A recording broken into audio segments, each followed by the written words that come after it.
ಸಚಿವ ಸ್ಥಾನ ಸಿಗದಿದ್ದಕ್ಕೆ ಮುನಿಸಿಕೊಂಡಿರುವ ಚಿಂಚೋಳಿ ಕಾಂಗ್ರೆಸ್ ಶಾಸಕ ಡಾಕ್ಟರ್ ಉಮೇಶ್ ಜಾಧವ್ 11 ದಿನಗಳ ಬಳಿಕ ಸ್ವಕ್ಷೇತ್ರಕ್ಕೆ ಆಗಮಿಸಿದ್ದಾರೆ.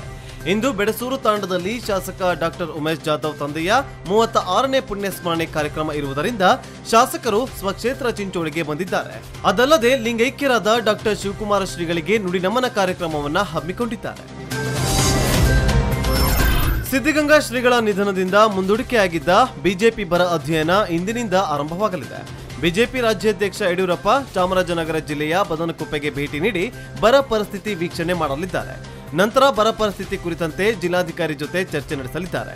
ಆನಂತರ ಪತ್ರಕರ್ತರ ಭವನದಲ್ಲಿ ಸುದ್ದಿಗೋಷ್ಠಿ ನಡೆಸಿ ಬಳಿಕ ಬೆಂಗಳೂರಿಗೆ ವಾಪಸ್ ಆಗಲಿದ್ದಾರೆ. ಕಂಪ್ಲಿ ಶಾಸಕ ಗಣೇಶ್ನಿಂದ ಹಲ್ಲೆಗೊಳಗಾಗಿ 4 ದಿನದಿಂದ ಚಿಕಿತ್ಸೆ ಪಡೆಯುತ್ತಿರುವ ವಿಜಯನಗರ ಶಾಸಕ ಆನಂದ್ ಸಿಂಗ್ ಕಣ್ಣಿನ ಊತ ಇನ್ನೂ ಕಡಿಮೆಯಾಗಿಲ್ಲ. ಹೀಗಾಗಿ ಇವತ್ತು ಕಣ್ಣಿನ ತಜ್ಞರು ಆನಂದ್ ಸಿಂಗ್ ಕಣ್ಣಿನ ತಪಾಸಣೆ ನಡೆಸುವ ಸಾಧ್ಯತೆ ಇದೆ. ಖಾಸಗಿ ಕಣ್ಣಿನ ಆಸ್ಪತ್ರೆಗೆ ರವಾನಿಸಿ ಅವರಿಗೆ ಅಲ್ಲಿಯೇ ಕಣ್ಣಿನ ಪರೀಕ್ಷೆ ಮಾಡುವ ಸಾಧ್ಯತೆ ಹೆಚ್ಚಿದೆ ಅಂತಾನೂ ಹೇಳಲಾಗ್ತಾ ಇದ್ದು, ಈ ಬಗ್ಗೆ ಸ್ವತಃ ವೈದ್ಯರೇ ನಿರ್ಧಾರ ತೆಗೆದುಕೊಳ್ಳುವ ಸಾಧ್ಯತೆ ಇದೆ ಎನ್ನಲಾಗ್ತಾ ಇದೆ. ಹಲ್ಲೆಗೊಳಗಾದ ಶಾಸಕ ಆನಂದ್ ಸಿಂಗ್ ಆದಷ್ಟು ಬೇಗ ಗುಣಮುಖರಾಗಲಿ ಅಂತ ಅಭಿಮಾನಿಗಳು ಹಲವು ದೇವಸ್ಥಾನಗಳಲ್ಲಿ ಪೂಜೆ ಪುನಸ್ಕಾರ ಆರಂಭಿಸಿದ್ದಾರೆ. ಅದರಂತೆ ಹೊಸಪೇಟೆ ನಗರಸಭೆ ಅಧ್ಯಕ್ಷ ಗುಜ್ಜಲ ನಿಂಗಪ್ಪ ನೇತೃತ್ವದಲ್ಲಿ ಜಂಬುನಾಥ ದೇವಸ್ಥಾನದಲ್ಲಿ ವಿಶೇಷ ಪೂಜೆ ಹಾಗೂ ಅಭಿಷೇಕ ಹಮ್ಮಿಕೊಂಡಿದ್ದಾರೆ. ಇದಕ್ಕೂ ಮುಂಚೆ ಬಳ್ಳಾರಿ ರಸ್ತೆ ಸರ್ಕಲ್ನಿಂದ ಜಂಬುನಾಥ್ ಸರ್ಕಲ್ ವರೆಗೆ ಪಾದಯಾತ್ರೆ ನಡೆಸಲಿದ್ದಾರೆ.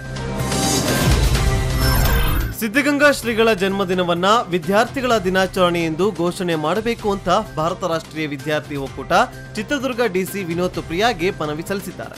ಸಿದ್ಧಗಂಗಾ ಶ್ರೀಗಳು ಬಡ ಮಕ್ಕಳಿಗೆ ಅನ್ನ ಅಕ್ಷರ ದಾಸೋಹ ನೀಡಿ ಸೇವೆ ಸಲ್ಲಿಸಿದ್ರು. ಹೀಗಾಗಿ ಏಪ್ರಿಲ್ 1 ವಿದ್ಯಾರ್ಥಿಗಳ ದಿನವನ್ನಾಗಿ ಆಚರಿಸುವಂತೆ ಮನವಿ ಮಾಡಿಕೊಂಡಿದ್ದಾರೆ. 2ಕ್ಕಿಂತ ಹೆಚ್ಚು ಮಕ್ಕಳನ್ನು ಹೊಂದಿದವರ ಮತದಾನದ ಹಕ್ಕನ್ನ ಹಿಂಪಡೆದರೆ ಮಾತ್ರ ಜನಸಂಖ್ಯಾ ಸ್ಫೋಟ ತಡೆಯಬಹುದು ಅಂತ ಯೋಗ ಗುರು ಬಾಬಾ ರಾಮದೇವ್ ಹೇಳಿದ್ದಾರೆ.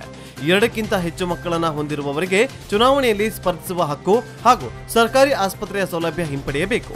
ಹಾಗಿದ್ದಲ್ಲಿ ಮಾತ್ರ ಜನಸಂಖ್ಯಾ ಸ್ಫೋಟ ನಿಯಂತ್ರಿಸಬಹುದೆಂದು ರಾಮದೇವ್ ಹೇಳಿದ್ದಾರೆ. ಮಧ್ಯಮ ವರ್ಗದ ನಿವಾಸಿಯೊಬ್ಬನಿಗೆ ಬರೋಬ್ಬರಿ 23 ಕೋಟಿ ರೂಪಾಯಿ ಕರೆಂಟ್ ಬಿಲ್ ಬಂದಿರುವ ಘಟನೆ ಉತ್ತರ ಪ್ರದೇಶದ ಕನ್ನೌಜ್ನಲ್ಲಿ ನಡೆದಿದೆ. ಇಷ್ಟು ದೊಡ್ಡ ಮೊತ್ತದ ಕರೆಂಟ್ ಬಿಲ್ ಬಂದಿದ್ದು ಅದನ್ನು ನೋಡಿ ಅಬ್ದುಲ್ ಬಾಸಿಟ್ ಹೌಹಾರಿದ್ದಾನೆ. ತಿಂಗಳಿಗೆ 1000 ಒಳಗೆ ನನಗೆ ಬಿಲ್ ಬರುತ್ತಿತ್ತು, ಆದ್ರೀಗ ಇಡೀ ಉತ್ತರ ಪ್ರದೇಶದ ಕರೆಂಟ್ ಬಿಲ್ ನನ್ನೊಬ್ಬನಿಗೆ ಬಂದಂತಿದೆ ಅಂತ ಅಬ್ದುಲ್ ಹೇಳಿದ್ದಾನೆ. ಬಾಲಿವುಡ್ ಬೆಡಗಿ ಕಂಗನ್ ರಾಣಾವತ್ ಅಭಿನಯದ ಮೋಸ್ಟ್ ವೇಟೆಡ್ ಸಿನಿಮಾ ಮಣಿಕರ್ಣಿಕಾ ನಾಳೆ ತೆರೆಗೆ ಬರಲು ಸಿದ್ಧವಾಗಿದೆ. ಈ ಸಿನಿಮಾದ ಕೆಲವು ದೃಶ್ಯದಿಂದ ರಜಪೂತರ ಭಾವನೆಗೆ ಧಕ್ಕೆಯಾಗಿದೆ ಎಂದು ಕರ್ಣಿ ಸೇನಾ ಆರೋಪಿಸಿದ್ದು, ಚಿತ್ರದ ವಿರುದ್ಧ ಪ್ರತಿಭಟಿಸುವ ಎಚ್ಚರಿಕೆ ನೀಡಿದೆ. ಮುಂಜಾಗ್ರತಾ ಕ್ರಮವಾಗಿ ನಟಿ ಕಂಗನಾ ಮನೆಗೆ ಬಿಗಿ ಪೊಲೀಸ್ ಬಂದೋಬಸ್ತ್ ನಿಯೋಜನೆ ಮಾಡಲಾಗಿದೆ. ಸ್ಯಾಂಡಲ್ವುಡ್ನಲ್ಲಿ ಬ್ಯಾಕ್ ಟು ಬ್ಯಾಕ್ ಹಿಟ್ ಸಿನಿಮಾಗಳನ್ನು ಕೊಟ್ಟಿರುವ ರೋರಿಂಗ್ ಸ್ಟಾರ್ ಶ್ರೀಮುರಳಿ ಇದೀಗ ಮದಗಜ ಸಿನಿಮಾದಲ್ಲಿ ಅಬ್ಬರಿಸೋಕೆ ರೆಡಿಯಾಗಿದ್ದಾರೆ. ಸಂಕ್ರಾಂತಿಗೆ ಸ್ಕ್ರಿಪ್ಟ್ ಪೂಜೆ ಮಾಡಿ ಎಳ್ಳು ಬೆಲ್ಲ ನೀಡಿದ್ದ ಚಿತ್ರತಂಡ ಇದೇ 26 ಗಣರಾಜ್ಯೋತ್ಸವದಂದು ಮೋಷನ್ ಟೀಸರ್ ರಿಲೀಸ್ ಮಾಡೋಕೆ ಸಿದ್ಧತೆ ಮಾಡಿಕೊಂಡಿದೆ. ಇನ್ನು ಚಿತ್ರಕ್ಕೆ ಮಹೇಶ್ ಆಕ್ಷನ್ ಕಟ್ ಹೇಳಿದ್ದಾರೆ. ಕಿಚ್ಚ ಸುದೀಪ್ ಅಭಿನಯದ ಪೈಲ್ವಾನ್ ಚಿತ್ರದ ಕುಸ್ತಿ ಟೀಸರ್ ರಿಲೀಸ್ ಆಗಿ ಸಖತ್ ಸೌಂಡ್ ಮಾಡಿತ್ತು. ಟೀಸರ್ನಲ್ಲಿ ಕುಸ್ತಿ ಅಖಾಡದಲ್ಲಿ ತೊಡೆತಟ್ಟಿ ನಿಂತಿದ್ದ ಪೈಲ್ವಾನ್ ಅನ್ನ ಕಂಡು ಸಿನಿ ರಸಿಕರು ಕೂಡ ಫಿದಾ ಹಾಕಿದ್ರು.